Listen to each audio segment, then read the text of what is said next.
I'm Brent Leary. Mickey Mantle. Oh, Paul Greenberg. I'm just excited. I was excited. It's excited. It's baseball finally. But we are the CRM players, and excuse the intrusion. We got to start with opening night. Wait a minute before I get your impressions. Let's see if I've got this working. We need to start since we're starting. It's baseball is finally here, and it is off to a great start. Well, kind of a great start because Mm-hmm. yeah, rain delayed and all that. But it started with a little something from this guy here. If I can only get everything queued up, here we go.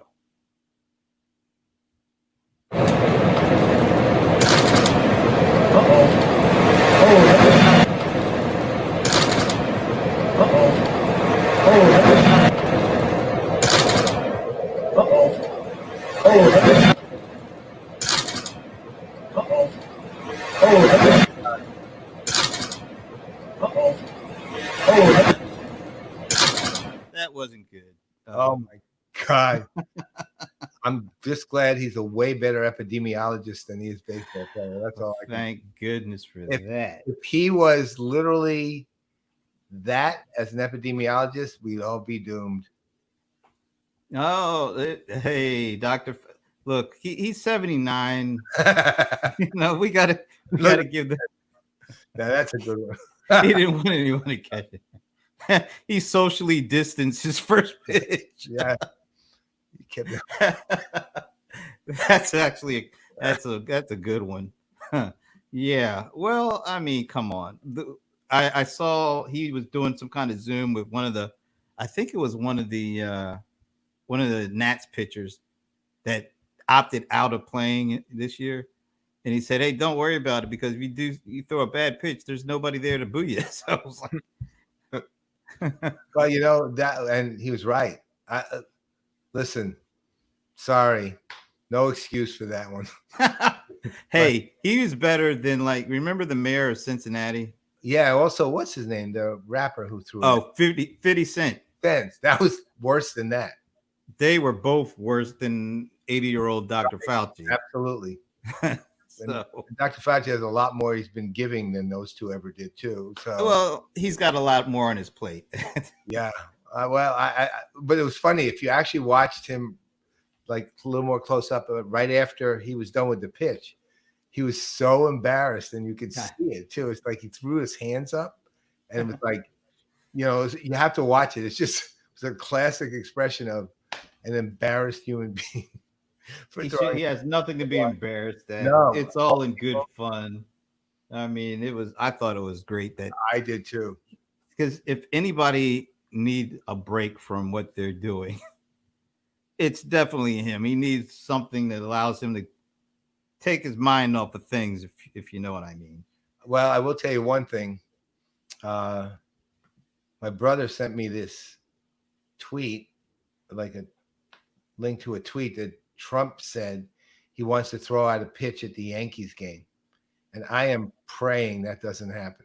That's all I can say.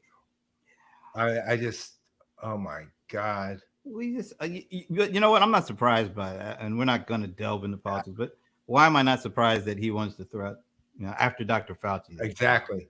He's probably going to show Yeah. a better pitcher. All right. So before we got a guest. It's actually a guest coming from a long ways away, and that's somebody we've known for a number of years, and we both really like. Yes. But we're not gonna say who that is just yet. We'll wait. She's got to get into the green room and have a couple of crow nuts or whatever we call those things. Oh, didn't we replace it with Brookies? Have they come in yet? Not yet. They're on the way. No. There'll be a few more days. Sorry, Fiona. It's crow nuts for you. That's right. You are stuck with. Hey, remember a couple of weeks ago when we had Russell Sabetti on with us? Yeah. And we really started talking about boxing. Mm-hmm. And we watched one of an entire Mike Tyson fight. Yeah. I believe it was against Marvis Frazier. It lasted all of 30 seconds or something like that. I think I know where you're going on this. Yeah. The year for that was 1986. So that's what, 34 years ago? Yeah. So he was what, 20? I think he was a little, yeah, maybe 20, 20, Mhm. 21, something like that. Yeah. So, and also back then, I think was it 1988, the Olympics of 1988, that Roy Jones Jr. fought and had that terrible call against him. He should have won, but he didn't win. But then he went on to turn pro and became like the biggest pound for pound, the best boxer in the world. Yeah. That was like 1990, 90 or 92 or something like that. 91. Like 30, 28 years ago. Now, I mean, now he was like a junior heavyweight or something like that. He was never one of the Light big heavy, guys. light heavyweight. Yeah, light heavyweight or something Yeah. like that. And Mike Tyson was, heavyweight. But I would have paid a lot of money to see a Roy Jones Jr. Mike Tyson fight, like when they were in their prime. It would have been great. It would have been awesome. And guess what? Apparently, a few short years later, we are going to get that fight. We are going to get Tyson, Roy Jones Jr., a 12 or an exhibition match. Thank God. But we're going to finally get it. About 30 years past his prime. And, you know, as Alan says, it's brought to you by AARP at this Listen, point. I am sure they're both hiding in the very heavyweight class. Well, I'm sure Roy is probably a little heavier, but there was a tape, a recording of Mike Tyson not that long ago, and he looked like he was in pretty good shape. I mean, he was moving good, and he looked like he was in good shape. Yeah, Bob, we're just talking about that. Came in a little late, I think. That's all right. That's okay. We're very past that That's one. yeah. Word comes a little slower up in Boston sometimes, but that's all Right. Well, they're still using horses for right. Are you excited at all at that? No, actually, I'm not really. No, it's like Tyson's going to be what, 54, 55. Roy Jones, probably what, He's 40, a little younger. 49, 48. Somewhere around there. You're going to have these two guys who, in shape or not, are not only past their prime, but when you get to this stage, the mentality that everyone watching is going to have, that this is going to be a exhibition, right? Meaning not official. I mean, like the equivalent of watching. And I don't want to be too harsh, but clowns, right? At a certain, right. Well, look, I mean, I don't doubt both of them could pound the crap out of me right now. I mean, I'm also 70, so I'll say age is a reason. So, but come on, look, rock and rollers have managed to come back and do pretty well on their tours. I'll say that, but they're boxers, for God's sake. Their job is to punch each other, right? Not to sing, right? And they're 30 years or 25 years apiece past what their last anything other than appearance at autograph show, right? I can't even remember the last time like Mike Tyson won, because his last several fights, he's like biting ears. And, yeah. Well, I mean, look, I'll give him credit. He's come a long way since then. Look, the one thing I will never say about Mike Tyson is that the man is stupid. He is really smart. Like, he has come a long way. I will say that. He's very bright. I mean, at every level, right? I mean, he's got he's a voracious reader of actual useful content and things like that. But that doesn't make you box, right? It just makes you smart. I think he became a much nicer guy, and that doesn't go well with fighting. I'm sorry. I like dudes that are angry. I will not be watching it. I will read about it the next day. And I'm wondering, like Alan here, are they going to be wearing masks? Or are they? You got to throw your punch from 6 feet. That's what 6. Wait. That's 6 weeks. Something like that. Yeah. Holy crap! Yeah. Soon. Yeah, September is kind of right around the corner. Yeah, Well, yeah, I mean, actually, he's right, but he's more than even that. I mean, the guy actually has a really smart head. I mean, the guy's really got a good Hey, he went through a lot of stuff. I mean, yeah, I'm just glad that he's made it on the other side. yeah. I just don't know if this is a good idea, Oh, it's though. I mean, come on, we. going to be a gimmick either way. I like to remember each of them because Roy was he was a hell of a fighter too. I don't want to not remember them the way that I remember them now. Well, too bad. And it's like Willie Mays, fumbling around in left field for Allen's New York Mets. Who wanted to see that? I didn't want to see that. No. I don't think I want to see. You know what? I think if I had to choose between watching Dr. Fauci throw out another terrible first pitch or seeing two guys 30 years past their prime, it's a toss up. No, actually, it's not. I would much rather see Fauci throw another bad pitch. Not even close, right? It's like, I know this. The day after, on September 13th, I'll read one press report about it and go, oh, that was dumb. And that will be the end of it. Well, right? at least as Alan points out, we're only 1 inch shy of a 6 foot social distance punch since Tyson has a reach of 71. I didn't know he had that long a reach. That's pretty good. Roy, I think Roy is a little taller. He's not as thick, or maybe he is at this point. I don't know. The thing I think I remember about him, Roy, and it's a vague memory, so I may be wrong here. He ended up, as you said, like a light heavyweight, but I think he started as a middleweight or something around that, meaning he started several classes even lighter than that, right? So this is a guy who's not like a natural heavyweight or anything heading towards. He's nowhere near a natural heavyweight. He's like a Michael Spinks kind of, because he was a light heavyweight, and then he started as a middleweight. You're talking about Sugar Ray Robinson, right, or Sugar Ray Leonard, and people like. Those are guys. Well, no, Sugar Ray Leonard was a welterweight. Welterweight, and, so and he fought. Robinson was a middleweight, right? So yeah. So yeah, that's 20 pounds, 15 pounds lighter than that, lighter than their heaviest. Yeah. So I don't know, man. I'm not looking forward to that. Okay. If I would take my advice, don't watch it. Don't worry. All right. It'll be pay-per-view and $500 a seat. All right. Before we get to our special guest, give us your first impressions of opening night.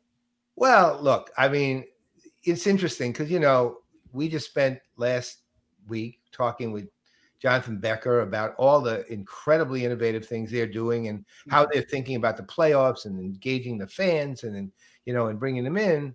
And on either TV or radio, there was none of that. I mean, the only thing that the Yankees, not the Yankees, the only thing that baseball did was pipe in crowd sounds, right? Over now, the best part though, the piping in the sounds, the audience, you could kill that. What was the best part? I think it wasn't on Stanton's home run. It was on the guy for the Nats. He hit a home run. Adam, and in addition to the piped in audience, they broke out in the Seinfeld theme song as he was rounding the base. That was the best part. That was actually really funny. That was great. See, the thing is, now here's the thing that's funny about this. And then, of course, you see, no fans in the stands at all. The cutouts in some parts. Well, and I guess some of the Dodgers did that. They had cutouts. They look ridiculous. I mean, I don't know what they're trying to placate the players. I think the people watching the game really are like fooled or something, that fool their brains, right? That they were fans. They literally look like, dolls, right? I mean, dolls, paper cutouts, right? So they look ridiculous. It was better to watch the seats that just said Delta on the first than I was watching that part. But here's the funny thing, because baseball is such a traditional sport. So there came a point where, we have DirecTV and we were losing the satellite signal for the Yankees. And because it's a blacked out game on MLB TV, you couldn't watch it on the internet either.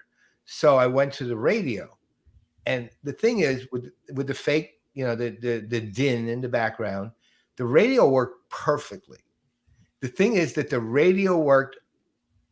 He's like 5 minutes behind us, right? The radio worked perfectly. But he's saying ESPN is going to put virtual people in the seats, not cutouts. That's even worse. It's like, well, maybe you can green screens on the happy hour, right? It's like, so they got virtual people leaning back and they'll end up merging with each other, right? So no, but the radio actually worked. It really worked because radio leaves a lot to your imagination, and that's the power of radio, really. And consequently, when you had just the kind of sound, the crowd sounds in, I was listening, of course, to John Sterling and Susan Waldman, the Yankees broadcasters. And I really liked it. It didn't sound any different than a normal, game during the season. Literally no gap or glitch or like lack that you felt when you listened on the radio. You didn't miss anything. It was right. It was perfect. So this actual generally lame approach that MLB has taken on it works on the radio. It doesn't work on TV at all, but it works on the radio. Well, they didn't even try on TV. There was absolutely nothing different about the coverage of this. Just watching baseball was awesome. I know, but home run was just like, I wanted to see something. This is your time to experience. After talking with Jonathan last week about all the different things that the Sharks are doing and trying and experimenting, and they built a Twitch network and they're doing esports and they're doing all this. They're letting the announcer call your name out. And then we go and turn to this baseball game and it's like 1980. I mean, it was just, I was hoping they would do something to try to get younger folks involved, to get more, and they did nothing. You know what though? And we've seen this from seat 2 is baseball's not the innovators, right? They just aren't. And they're very good at, they were the innovator when it came to building an app. I will say that app is one of the most exceptional things I think that I've ever seen to this day. How much it covers and how much you can get out of it and how easy it is to navigate and so on. And that, to their credit, on the mobile device side, they're fantastic. Beyond that, as far as creating an ambiance for the fans, who are not at a stadium and when you can't be at a stadium, it's, they've always operated on the tradition of the stadium itself. And I think it's harder for them to adjust to anything a little more contemporary than the stadium. The stadium had a power of its own. And now that's taken away and they didn't respond fast enough to deal with it. What the NHL has, I don't think the NFL is exactly either, at least not as far as we know. And the NBA seems, at least from what I think Jonathan even mentioned it, the NBA seems to at least be making some attempts to do something a little more creative too. But I would say the laggard is Major League Baseball, without a doubt. Even though I will watch every damn game. I won't miss a game. I give him a suggestion though, and then we'll bring our guest on. I would love for it when somebody hits a home run. I want to hear the theme from Police Squad. That would be awesome. Give me Frank Drebin and his boss Ed in Nordberg. You know what? You know how they do it? So let's say Stanton hits a home run. So then they immediately, like without losing a beat, they have to show a replay where he's frozen in the middle of the and then they do Police Squad. Or better yet, as soon as like he swings and cracks the bat, all of a sudden you start hearing dun, dun, dun, dun, and the ball floats out over the wall as it's playing. At the end, when Stanton's done with his swing, he holds it, and then a monkey comes and takes it while he's frozen. That would be amazing. I hope there's somebody from MLB out there checking us out, or ESPN, because we are giving you gold right here. But anyway, I think it's time. We've kept her waiting way too long. Here she is, all the way from the UK. It's Fiona Green. Hi, nice to see you.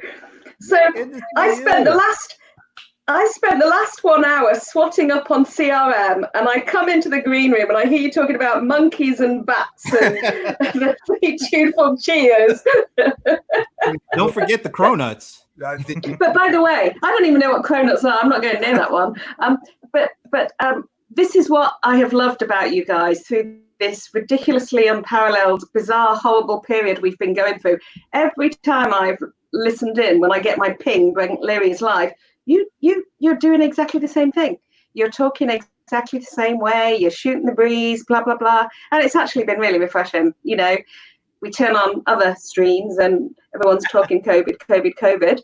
You talked COVID just now, but not in quite the same way. So it's actually really nice. Oh, it's really nice that you're here with us. Thank you. It's good to be here. So if you've got any stateside listeners or viewers who can recognize this guy over here, they get a prize. That's why he stood in the corner there. You got to bring him a little closer to the camera so we can see. He was my childhood heartthrob when I was about 16. And then I met him at a charity function where I paid £110 for this cardboard cutout because I realized he's my adult heartthrob as well. Oh, wow. Is he I was going to say soccer. Is he a football player? Yeah, he is indeed. Who? I don't know him though. Who is he? No, it's okay. Let's see if any of your viewers can come up with it. I'll leave it there till the end. We got a couple of football fans out there, but the good thing is you could actually take your friend there to a ball game. Put him in a stadium. Yeah, I heard you say that. Okay. There's a celebrity in the audience. In defense of, he could put his shorts on and get back out there. In defense of the rights owners who are using cardboard cutouts, apart from the fact that some might be using them for actual new revenue generation, because someone will pay $35 or whatever for a cardboard cutout, there are some rights owners that are probably doing that as a Hamburg player. There are some rights owners that are probably doing that instead of giving season ticket money back. Yeah. So if somebody's paid to be there for the whole season and they can't, I wonder if some rights owners are saying, well, we're gonna physically put you in there representatively. We can't put you in there, and maybe it saves them having to give the season ticket money back because clubs are hurting, aren't they? Yeah, well, I'll tell you what though. I think didn't Jack talk about it? Like one of the things they considered, I think, I don't remember exactly. I think it was him, was actually not just putting things like that on seats, but piping the actual voice, the actual like conversation and dialogue of the season ticket holder through their actual seat at a game, which is ridiculous, actually. But especially if they couldn't pipe that live because of all the expletives. They'd never. We got to take a time out because we haven't really introduced her. That's right. I mean, kind of just went right in. Might be a good time to introduce her. Paul, you do the honors because you've got the correct title. We want to make sure we have your title correct. This is Fiona Green, so that you know she has the last name too, right? And she's the founder of what she and her, I think they're co-founder, right? Yeah, co-founder. Yeah. Let's say the primary founder of a consultancy called Winners. And here's the thing about them: they are focused on football. Others, they can handle other sports, but what they have done in football is remarkable, and we'll get into that as we go through. I think it's UEFA. It's also a Premier League. It's pretty much every league, every major football league and teams within. You've done work with over the last few years, if I'm correct. And if I'm not correct, roll with it. Okay, it sounds pretty good when I say things like that. So, right. So, and we know, Brett and I know and love Fiona from Seat, which we've talked about many times on here. In fact, I still remember the way I found out about it. If Fiona wants to tell that story, I'll let her. But well, I had been your UK stalker, Paul, because I moved into the field of CRM and data about 8.5 years ago. So trying to read and understand as much as I can. I always say you Google what is CRM and all you get is adverts for Oracle and Dynamics and Salesforce, and that wasn't really helping me. So I was doing as much reading as I could. And then, of course, I came across you, CRM at the speed of light. versions 1, 2, 3, and 4, and the Indian translated version. So I started following you, and then when Christine Stoffel kindly, sorry, not Christine Stoffel anymore, Christine Fairstoffel, I think, Right. Kindly put me on the stage at Seat, and I saw you in the audience. And I was like, oh my God, the guy I've been stalking and reading and following, he's there. So I had to shout you out. I had to. That took me aback. Let's just say that. Yeah, it was fun. And then you kindly introduced me to Brent, Mr. Amazon. So I now hang on his every word, waiting to see what Amazon are doing next. But didn't a rock group make a song about you? Like the Knack. The Knack was the My Fiona, wasn't it? Yeah. Oh, sorry. All right. We have a guest. Is this the right person? Is this the Bob Fagel? Got it right. Get out of here. So I said Hamburg player. Yeah. Pattern matching. He even broke. I think he just went to like Google facial recognition search or something. And he said the Hamburg player early on. Yeah. And he said I also play for he's reading Wikipedia now. That's what I'm saying. Yeah. He's reading Wikipedia.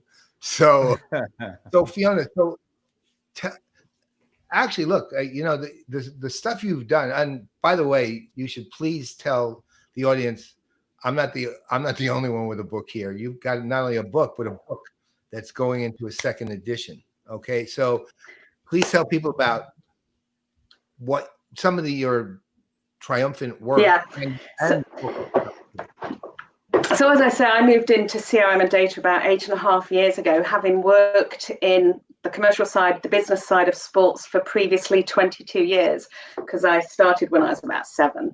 So having worked for many, many years, selling sponsorships, selling media rights, working with rights owners, intellectual property, I then made this move into data and CRM, and it was genuinely like a light bulb going on.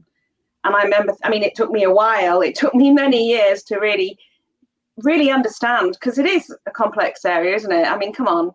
It's not just a piece of technology. It's not just sending an email campaign. It's not just a database. There's just so many elements to it. So it took me quite a number of years to really get to, obviously where I am today. And the reason for writing the book, and this might also have been your reason, Paul, is I just wanted to make sure people could have a faster learning curve than I did, a steeper learning curve than I did. I really had to learn at the coalface because of the particular environment I was in. And a lot of the feedback I did actually get from the book, I continue to get from the book actually, is how it is demystified. It talks in simple tones. Of course, that's because I'm not an academic.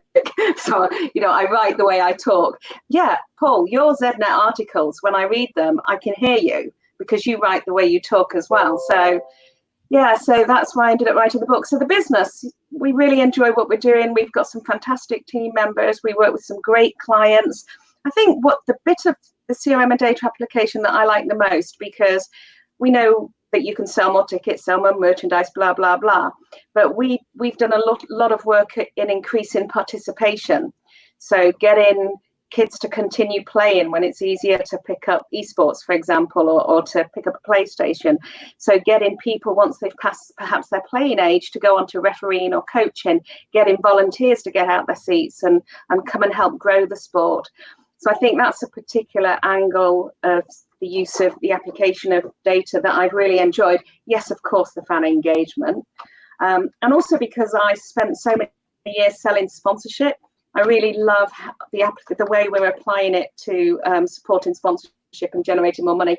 We created this, well, we've not created, we've labeled this approach, changing the sponsorship dialogue, where we talk about rights owners using retargeting and data-driven processes to almost take on the role of a media buying house, a media agency. And instead of just selling the tickets and the boards and the player appearances, yada, yada, actually saying, I will get my fans to visit your website so you can then convert them to your customers, and adding some real tangible elements to the sponsorship deal through that way. So, you do your analytics, you predict out, and you can tell a potential sponsor, you sign with me, I'll guarantee you 1,000, 10,000, 100,000, 1 million fans will visit your website during the duration of this contract. And then if you're selling to a pure play, or at least somebody that's got an e-commerce environment, they'll know their conversion rates, they can work it back, and they can understand what quantity of tangible value they'll actually get out of the sponsorship. So I'm really loving that bit. So, I mean, it seems to me, given, and this is more from my overall experience with teams via seat or leagues via seat too, that they're not the fastest adopters in the world. Let's just say that. And I mean, I know they've always had that. I find wrong. They always had an inferiority complex about them versus the rest of the world, which is wrong. They're ahead of the rest of the world in some things, but at the same time, the cultural shifts they have to make are very, very, very difficult for them. A lot of it due to the fact they're based on tradition to begin with, right? Yeah. The whole thing is. So how do you get them to do that? Because you made a point a minute ago about how you got to getting them to think effectively as digital agencies. The answer is yes, Alan. She did, right? So how do you actually get them to change the way they think from a cultural standpoint? Because obviously they have to lock down to do this. Yeah, and again, let's put lockdown to one side because that brings in another element. But funnily enough, I was just talking with a guy, Mick Canetta from Arsenal. I was just talking to him today to update the case study that he contributed to the first edition of the book, and it's about business change, changing the way we work, etc. And we were updating the case study and talking about that. And the couple of things that he was really focusing on is demonstrating the quick wins. Demonstrating the quick wins is always a nice way to do it. We're big on, obviously, knowledge share training, the traditional business change things you think about. The number one advice I give is don't give it to the IT people. Don't make it an IT project. Yeah. But yeah, we use a lot of different tactics. I talk a lot about, I don't apply this framework, but John Cotter's eight steps to change. And I also talk about the Kubler-Ross curve related to the stages you go to when you're mourning a death. Yeah, that's a dark way to. But it's a powerful picture because what it talks about is the first stage is denial. Denial. This ain't going to happen. You're not going to change the way you engage with your fans. You're not going to replace the steward on the gate for a ticketless entry system. I'm going to have a job for life because I'm a steward on the gate. You're not replacing me with any technology. So you go through this denial phase until you finally get to the acceptance phase, until you finally think, well, I better learn how to do this, retrain or replace, So it's combination, training, knowledge share, quick wins, bringing people to the table from day one, not forcing the change on people, but bringing them along with them. But yeah, it's tough. And it's not just the tradition, but you're absolutely right. The tradition is there. It's the fact that for so many years, we just thought, open the doors and they will come. Isn't that a line from one of your films? Open the doors and they will come, but open the gates and they will come. Kind of close. Something like that, isn't it? Yeah. If you build it, they will come. Yeah. And I guess we've kind of had that equivalent one, which is open the gate. I mean, in this guy's era,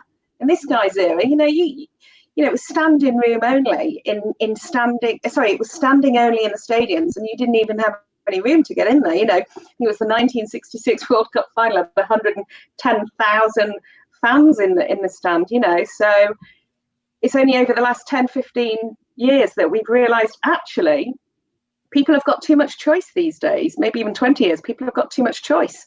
And if you're not providing the service, people want a better service these days. If you can't let someone in the stadium and allow them to tweet and watch videos and see how other teams are getting on. And of course, we don't, our attitude to Wi-Fi is not the same as yours in the States. For you, Wi-Fi is a utility. For us, it's still a cost.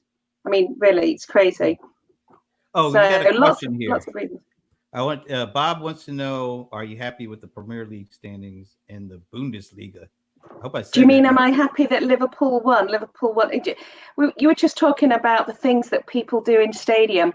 We have had the most bizarre ending to our football season. Firstly, the Premier League, Liverpool winning after 30 years, but of course winning it not in front of fans. And then yesterday, the ending to the championship, where this one team was in the playoff position, and so long as there wasn't a 5-goal difference between what the result of their match and the result of another match, they'd be fine. 5-goal difference is massive. I know. It ended up being a 6-goal difference, and they didn't make the playoffs. It was like the bizarrest end. Anyway, so we didn't need that extra stuff going on. Sorry, sir, I don't really know what you meant about, am I happy about the Premier League and the Bundesliga? I'm happy that today we finally announced that the new season will start on September the 12th. We don't yet know when we're going to start playing in front of fans. That's what you might want to change the date on that, because there's going to be this big, huge fight between two folks sponsored by AARP that are probably going to be over 50, Mike Tyson and Roy Jones. Just a thought, you might. Different time zone. Oh, Alan has a question for you, though. There you go. So, Alan, I'm not really. I'm not really a creative person that's looking for wow experiences. So they tend to gloss over my head, because I'm kind of all about the data. I'm looking at the way these fan experiences are being applied and how they're using data to improve them. So I will tell you some stuff that I've been banging on about.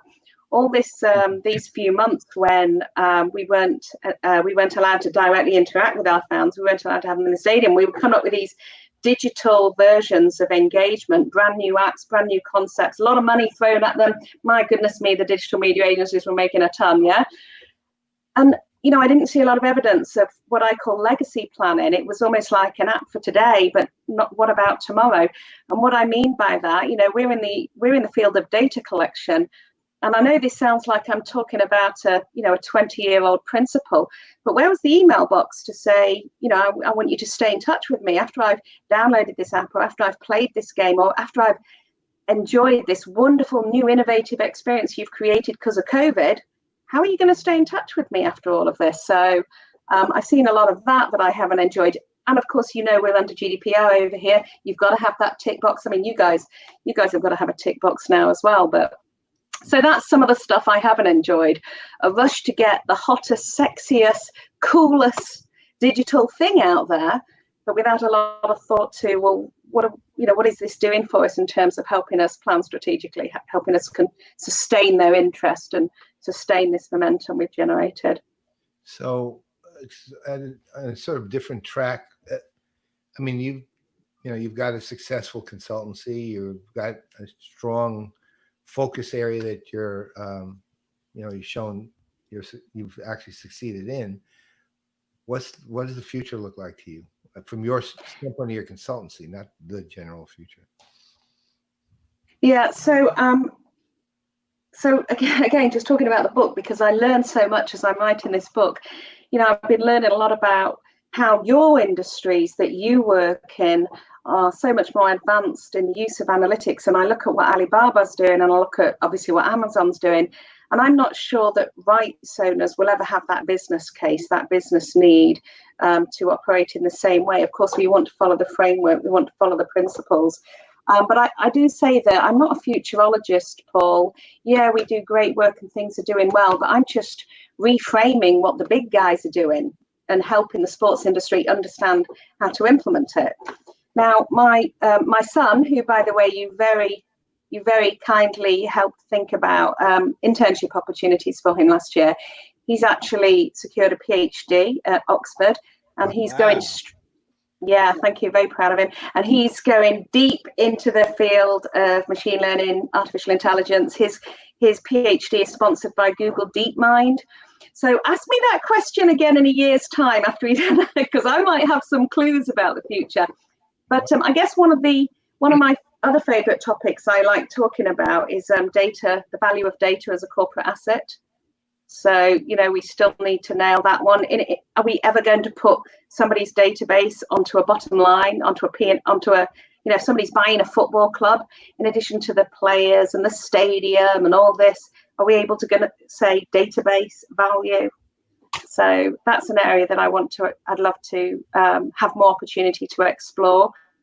And blockchain, I don't know enough about blockchain to comment, except to say that I haven't seen what I thought I was going to see. And I did wonder at one point if blockchain was ever going to become a vehicle for data, because it's so secure, there's total encryption, etc. So I did wonder if we were going to see more presence of the role of blockchains. Everyone's, it's all about cryptocurrency and Bitcoin. I did wonder, is some bright spark going to say, actually, given the sensitivities around the transfer and movement of data, is that a vehicle that we can use? Well, I mean, generally, of course, it is. And the big thing with blockchain is it was so initially, especially, it was almost inexplicable. You couldn't figure out what it was, or unless you were some sort of deep scientist with a long history. But to the credit of companies like Salesforce, they actually figured out use cases where it's actually working. And Salesforce, for example, has actually used it successfully in a limited case, but in the academic world, and it's all around the transfer of records of students from university. Really? Yeah, they have a product. Is that talked about anywhere online, Paul? I'd love to read more about that. Salesforce itself talks about it. We can stick a link somewhere on the.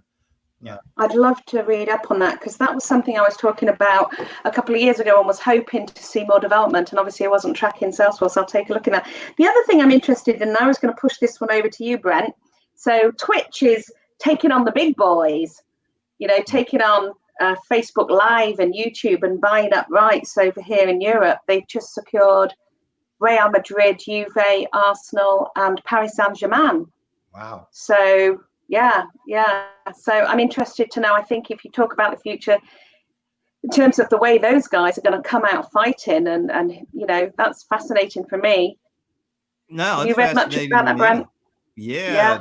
Twitch is one of those things that I don't think a lot of people, traditional Amazon watchers, are even thinking about at this point, because it's all about e-commerce, it's all about AWS and some other things. But Twitch, I think it was last quarter they said they had over 5 billion hours of Twitch watching.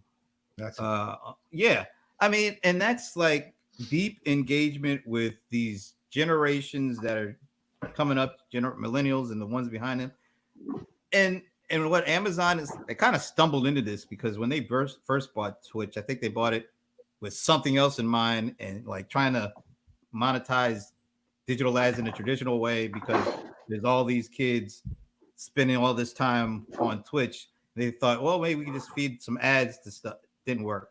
But they might have stumbled into something anyway, because you have all these folks spending all this time, doing things, watching things, creating things. It's its own channel of content. And I think you're seeing Amazon starting to take advantage of that. They're talking about live TV. They're talking about, I think it's Amazon Live. If you go to that, that's a channel where you're seeing live content. So yeah, Twitch is actually going to be a pretty significant piece of the Amazon puzzle. And I don't think a lot of people are paying attention to it. I think Amazon is trying to figure out how to really monetize, and how does that fit into some of the things they're already doing with their core business. Well, so I wonder, are they taking the data Twitch is generating and helping use that to drive, acquisition through their Amazon environment? Or are they going to one day take the Amazon e-commerce model and add in a micro payment element and actually charge for some of these Twitch services? I think they tried the first thing. The first thing you said is what they were trying to do. Try to just use this as another channel into their traditional model. And what I think they're finding out is those people do not plan on fitting into that traditional retail model. Mm-hmm. So they're trying to figure out how do we take advantage of this incredible engagement that this group of audience has, but we can't do it the way that we originally thought we were going to be able to do it, which is, just try to just move them over here, and then they'll do what everybody else does. So I think they're in the midst of trying to figure out, how do we bring the retail to the channel as opposed to trying to bring the channel to the retail. Well, one of the connections that they actually made which is smart. It's one thing that really I found really kind of, let's say, a quietly brilliant move was they've tied Twitch. Well, in part, they've tied Twitch to Prime, Amazon Prime. So, for example, there is a Twitch Prime offering, but it's what it provides, which goes to part of the second model, so to speak, which is if you are a member of Twitch Prime and you're a gamer, you can get free like premium or pinnacle or whatever game objects once every, say, month, 2 month period, but as long as you maintain that Twitch Prime membership. And so they're giving the content gamers are looking for, that generation, because that's really what's driving Twitch, obviously. Right. The content gamers are looking for are things like that. I'm a gamer and I'm looking for those things, right? And so is Twitch Prime a pay-for service then, like the Amazon Prime is a pay-for service? Do you pay for it? No, you get it with Amazon Prime, right? Oh, I see. Right, got it. Okay. That's what I'm saying. It attracts a younger audience to Amazon Prime if they're not already, they're already that, and they're providing them with exactly the reason people get, exactly the rewards people want for gaming, right? Which is a brilliant move. And eventually you end up with, at some point, I don't doubt you'll see, in-game payment stuff via Twitch, Twitch Prime, right? And also discount, and just basically transfer the general Prime model to Twitch. The problem, see a lot of, but here's the thing, and Brent, you can maybe fill this a little more out. One of the things that I think is interesting is that there are a lot of, Twitch and the gamers on Twitch are driving a lot of what we do when it comes to the equipment we pick and to broadcast. I mean, they drive it. That's who you go to read about what they're doing to stream. And they're, 50 years, 40 years younger than me. Younger, yeah. But they know. And the other thing too is Amazon is there some, is one of your cats doing something? Because I'm hearing a lot of banging around stuff going on. Do you hear that? Am I the only one hearing that? No, I heard it. I heard it, Brent. Oh, okay. Because I'm like, what is going on? It'd be nice to see one of Paul's cats, though, if they're hanging around. They're in the room at the moment. Maybe we're getting Zoom bombed, and we're not even on Zoom. That's right. We're getting Zoom bombed. But Amazon recently tried to create its own game. Remember this? I forget the name of the game, and it just bombed miserably. So they're still trying to figure it out. But one thing that they do have is less competition, because Microsoft also tried to kind of create their own Twitch channel. They flamed out. They turned off the channel, and they say they're going to work with Facebook now. So all these big guys are trying to figure this stuff out. Amazon has, I think, the best chance of getting it because they've already got this engagement channel that's got billions of hours of time of people connected with it. And I mean, YouTube is the only other thing that I can think of that has that. But also, maybe, Brent, to your earlier point, maybe Twitch is just one big lead generator, because if Twitch Prime is what you get for free as part of Amazon Prime, they at one point, while they're youngsters now who don't fit in with the traditional retail model, they're going to grow up. And maybe their natural transition will be to do everything within this eco bubble that Amazon has created through Twitch Prime. It's, from Twitch Prime to Amazon Prime because it's part of the package. Maybe it's just one big lead generator for the next 10, 20 years of customers. I think it's going to be more. It's going to be also tied into their digital ad platform. And I think that will be shaped with what happens with Twitch. And you can't forget about you can't forget about the Echo devices. You can't forget about all these, because if you're playing a game and you're totally entrenched in it, you're going to be using your voice to do a lot of things because you're, hands-on with this game. So Amazon has the opportunity to pull a lot of things together. And I think they already got Prime, which is, I think, around 200 million members. I think that's just the US. I'm not sure.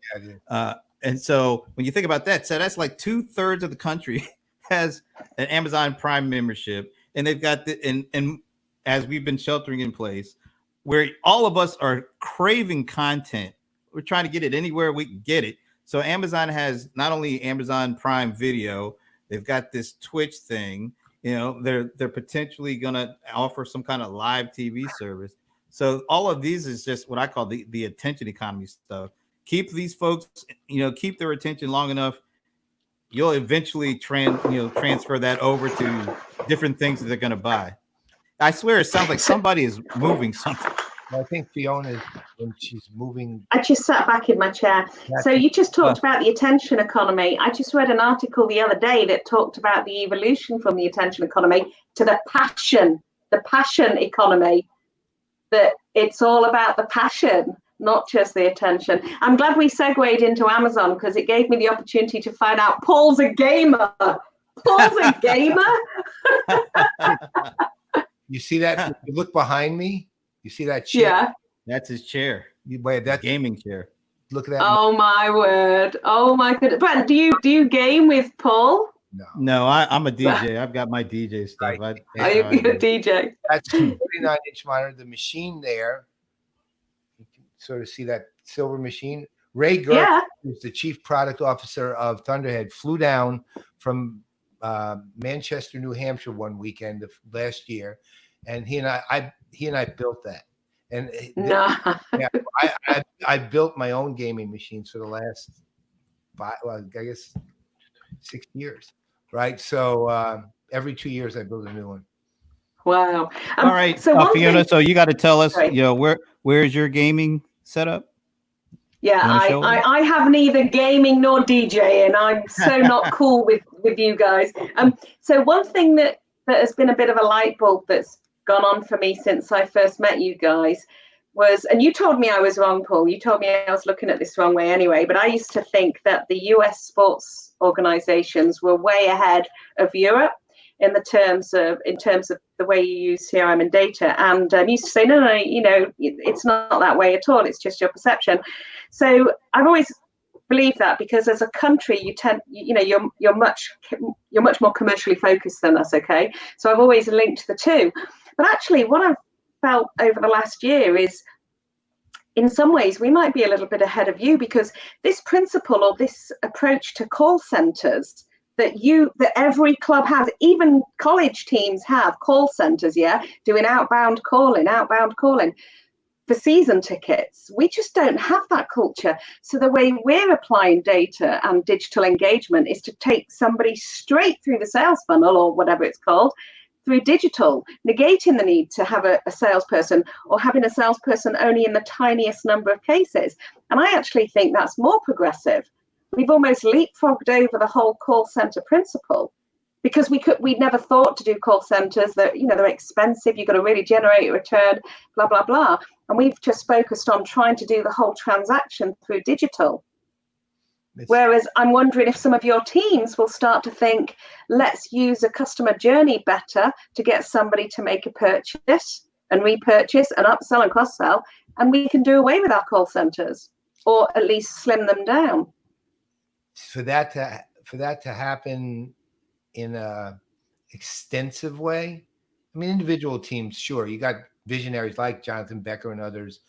Those teams will evolve elsewhere, but generally, for that to happen in a larger way, they have to get past the season's ticket holder as the only important customer they have, right? A million times Brent has ranted about him being a Rams fan, probably a bigger Rams fan than most season's ticket holders, and yet the Rams don't even recognize him as a fan because he doesn't know the ticket and doesn't go to even games. Not that anybody wouldn't be able to tell or anything, but and that's tattoos.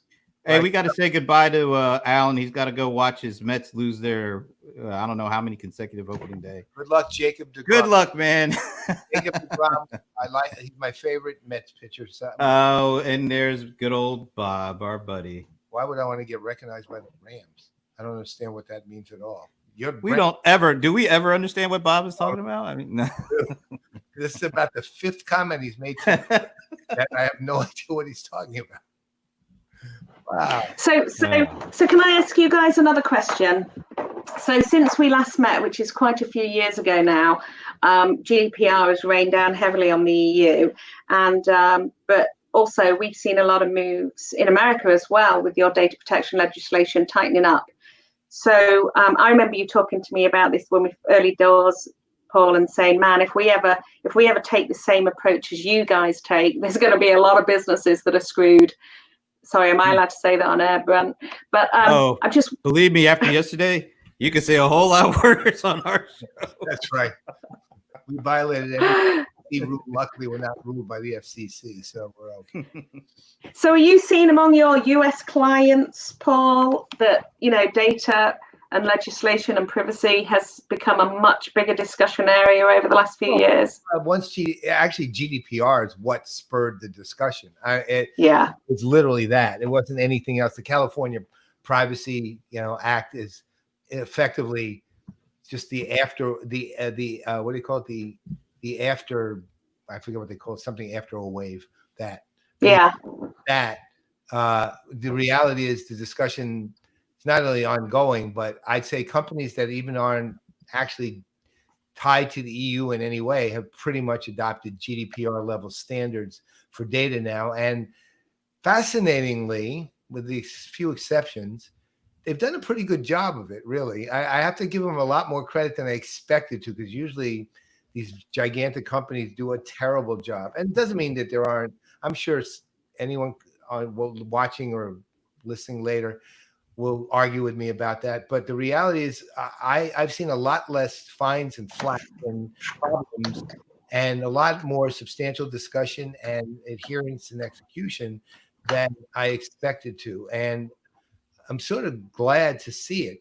Ultimately, look, the conversation became, okay, whether we like it or not, we're going to be compelled to give the data back to the customers and put it back in their hands to do what they need to do with it, right? And what they want to do with it. On the other hand, we really don't want to lose that data, because then we will not be able to do a lot of what we do. So how do we figure out how to do all that?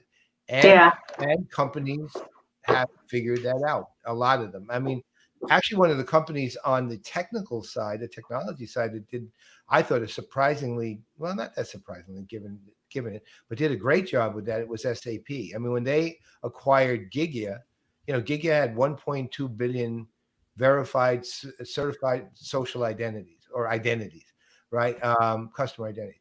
And you wondered, okay, well, GDPR is going to wreak havoc on that. So not only is it not wreaked havoc, but SAP has built products using Gigya as a base to actually help companies be GDPR compliant. Like literally help them create what they need to become GDPR, which is amazing, right? SAP turned it on its head rather than treat it as an opportunity, and actually did a great job at doing it. Yeah. So the answer is a much bigger level of discussion, but one that actually is become mainstream with a lot less of the glitches and problems than I expected. Brilliant. You foresaw that possibly coming over, and I was interested to hear how it was going to take hold. But we've been saying the same thing all along, that the GDPR doesn't present problems; it presents opportunities. It's just the way you look at it. I think the word you were looking for is awake. Isn't that what you call a thing after a wave? It's awake. Yeah. Thank you. So talking about GDPR breaches, here's one for you, Brent, because I know you're into voice activation. So one of the few sports fines over in Europe is La Liga, the Spanish league, and they got a €250,000 fine for one of their apps that they produced. And it was a really interesting use case, because the app was used to allow you to, that they were producing the app to help them identify where there were illegal streams of their footage, So the person downloading the app had to consent, of course, because this is a world of consent, and they had to consent that the microphone could turn on at any point in time for 5 seconds to capture the voice, to use voice recognition, and could turn on the geolocator to understand where they were in the world. So by listening to what was going on in the background and knowing exactly where that person was, they could see if there was an illegal stream, if there was not a license for that La Liga stream in that territory where this person was. So the fault they got caught on, the breach they got caught on was, so imagine if us three were sat in a bar watching a La Liga stream, and I had downloaded the app and consented, and ping, the microphone switched on and captured 5 seconds of sound. I gave my consent. You two didn't. And you're sat with me talking. Yeah. Oh, first of all, did you say that you are consenting to let them turn on your mic at any time? For 5 seconds. No way. Forget that. I wouldn't even put that app on my well, phone. I don't know whether it was 5 seconds, but that was the use case. It was a US company that did it with them. I'll send you the link if you're interested in the I case. would love to know who that is. Yeah, no. Yeah, there's no way in the world I'm letting somebody at their choosing turn on my mic so that they can. I mean, maybe it was framed around at your choosing when the league is on, when the matches are being played. I don't know, but that was the principle. Yeah, it was to. I mean, I'm sure there was lots of entertainment within it, but yeah, really interesting use case. But it was to do with the wording of the consent. Was this? Are you sure the company? The name of the company isn't like Facebook or, or somebody like that. That sounds like something right up their alley. I'm not going to say the name of the company in case I've misinterpreted the legal wording and I get. But yeah, it's a really interesting use case. The only other one I've heard about is the Dutch Tennis Association for a more regular type of breach. But I thought that was quite fascinating. Please send that link along. I would love to check that out. I've never even heard of an app like that. It was something. It was purposely done for the La Liga to identify illegal streams, so they had to capture the sound in the background and marry it to the person's location. To the fan, though, there's nothing other than you may catch me doing something illegal. I can't even what the benefit of the app is. Why would a fan? Well, because if La Liga knows which countries are illegally streaming or which territories or which regions, they can shut down those streams and sell more broadcast. But that doesn't. I'm a fan with that on my device. Why? No, but you're in a pub because you're in a pub watching an illegal stream. Yeah. So you're in a bar. As a fan, why in God's name do I care? Well, you don't, but La Liga does because the illegal stream is taking away their revenue. Benefit to La Liga, but I'm questioning why I, as a fan, even agree to put that app on my. Have you seen how complicated the small print is in these privacy policies, Paul? Is this just general La Liga app? Is it that's what I mean. It's a La Liga app. Oh. And that function is one of the benefits to La Liga. It's a La Liga app. And you read the, I mean, you guys probably do read the small print because you understand how important it is. But a lot of people don't read that small print before they tick that box. No, I'm there with you. I thought it was something specific. No. So you become an agent of La Liga. Spyware. It's actually exactly. It's spyware. By the way, in the UK, the NHS, the National Health Service, or the government rather, has created this track and trace app. This whole concept everyone's doing. It's been deemed GDPR in breach of GDPR. It's not legally compliant because they didn't do a data protection impact assessment. They realize that there may be exceptions to the rules on occasion. Right? Hey, listen, I feel that way. You've got some jobs worth, You've got some jobs worth sitting at home going, this is not compliant. And I'm thinking, but I want to save lives here. They have these commercials in the U.S. right now. It's a Geico commercial, an insurance commercial. And these people move into this neighborhood with a homeowners association. And I forget the name of the woman who's like the head of the homeowners association. I'll call her Sally. But Sally's going around to their house. She says she'll literally there'll be 3 hanging pots. She'll go up. They're 2 inches short of compliance. And she snips them off the wall and they fall to the ground. Then she'll go to the mailbox and go, you're a foot too far away. And she takes a power saw and cuts through the mailbox. It's literally the same thing, right? It's the same thing with that GDPR guy sitting there and going, right? Exactly. By the way, we've just had a massive tsunami and we really need, but you haven't done a data impact study. Yeah, but we did a wave impact study.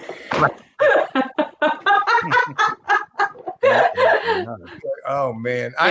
Those kind of people they should literally be thrown into the water, or I just give me a break. But I'm going to caveat this, Paul, by saying I only read what the media allows me to read. I only read what the media wants me to know. So my interpretation of all of this is just what I've read in the media. All right. Anyway, I trust you. Wow. Well, hey, now this has been great because it's been so long since we actually talked to you, and longer since we actually seen you. So thanks for spending some time, because it's kind of late over there, isn't it? It's about a glass of wine time, actually. It's 9 p.m. 9 p.m. UK time. Yeah, 9 p.m. now. So thank you so much. This has been really fun, and I can't believe I've been a part of it. So, and I couldn't find the link, Brent, to the one you did with Russell Scabetti. So if that's still hanging around, because I couldn't listen to it at the time. I replied to your comment, and I had the link there. Oh, did you? I saw the reply. I didn't see the link, but yeah, okay, I'll go look for that. Brilliant. Thank you. I haven't spoken to Russell. Yeah, I'll make sure. Cheers. Thank you very much indeed. We'll send you one next from last week too, because that's where Jonathan Becker was talking all about that. Yeah, what they're doing. You might be interested in that too. I love it. Yeah, I'm sure I will. Thank you so much. Oh, always our pleasure, my dear. Absolutely. Yeah, and say goodbye to your friend there too. Cheers. All right. So that's into another week, huh? Yeah, another week, but you know what? A lot of weeks ahead yet. Yeah, because we'll be sheltering for the foreseeable future the way this thing is going, especially down here in Georgia. I'm almost afraid to go out my house at this point, but we're doing a little better out here, but what the hell? You got a smarter governor than we do. Yeah, that we do. Anyway, so on behalf of Fiona Green and her friend, I'm Brent Leary. I'm Paul Greenberg. We are the CRM Players, and we will be seeing you next week at a happy hour and a show near you.